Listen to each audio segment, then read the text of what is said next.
সব সময় আল্লাহর কাছে এই দোয়াটা যেন আমরা করি, আল্লাহ কিয়ামতের দিন তুমি আমার হিসাব নিও না,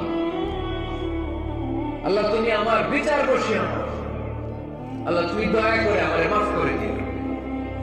আল্লাহ যার বিচার করবেন ও জাহান্নামে যাবে, আর যার বিচার করবেন না সে জান্নাতে যাবে।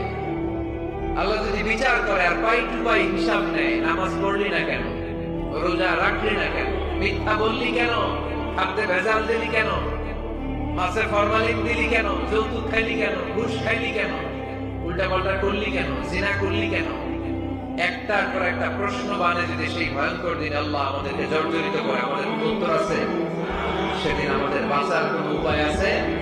তাই আমরা সবাই আল্লাহর কাছে দোয়া করবো, আল্লাহ কোনো বিচার টিচার মানি না, কোনো বিচার করতে পারবো না, দয়া করবা। কথা কয় না? কি করবে? এবার আওয়াজ করে বলেন, বিচার চান না দয়া চান?